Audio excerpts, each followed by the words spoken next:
যুক্তরাষ্ট্র ও ইসরায়েলের সম্মিলিত সামরিক হামলায় ইরানের নৌবাহিনী, বিমান বাহিনী ও বিমান প্রতিরক্ষা ব্যবস্থা সম্পূর্ণরূপে ধ্বংস হয়ে গেছে দাবি করছেন মার্কিন প্রেসিডেন্ট ডোনাল্ড ট্রাম্প। একই সঙ্গে তিনি মন্তব্য করেছেন, ইরানের বর্তমান শীর্ষ নেতা মুস্তফা খামেনির ৯০% শেষ হয়ে গেছেন। বর্তমানে হরমুজ প্রণালীর একচ্ছত্র নিয়ন্ত্রণ নিজেদের হাতে নিতেই ওয়াশিংটন ও তেহরান এই মরণপণ লড়াইয়ে লিপ্ত হয়েছে। এর মধ্যে মঙ্গলবার ফক্স নিউজের সঙ্গে আলাপকালে ট্রাম্প দাবি করেন যে চলমান যুদ্ধে তেহরানের সেরা সামরিক নেতাদের হত্যা করা হয়েছে। তিনি গত ২৮ ফেব্রুয়ারি নিহত হওয়া ইরানের সর্বোচ্চ ধর্মীয় নেতা আয়াতুল্লাহ আলী খামেনিকে ভুলবশত খোমেনি নামে সম্বোধন করে বলেন যে খোমেনি চলে গেছেন এবং তার ছেলেও এখন ৯০% শেষ।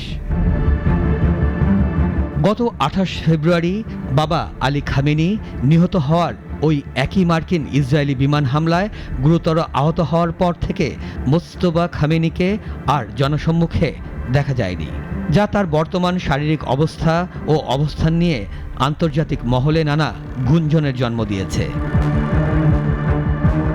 গত মাসের যুদ্ধবিরতি ভেঙে গত সপ্তাহে ওয়াশিংটন ও তেহরানের মধ্যে নতুন করে হামলা পাল্টা হামলা শুরু হওয়ার পরই ডোনাল্ড ট্রাম্প এমন তীব্র মন্তব্য করলেন।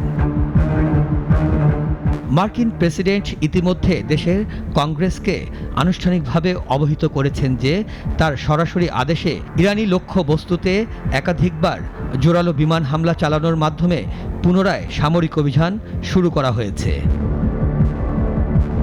এর পাশাপাশি তিনি বৈশ্বিক নৌযান চলাচলের স্বাধীনতা রক্ষায় ওয়াশিংটনের দীর্ঘদিনের নীতিতে বড় পরিবর্তনের ইঙ্গিত দিয়ে জানিয়েছেন যে এখন থেকে অন্যান্য দেশের বাণিজ্যিক জাহাজগুলোর নিরাপদ যাতায়াত নিশ্চিত করতে যুক্তরাষ্ট্র ফি বা মাশুল আদায় করতে পারে।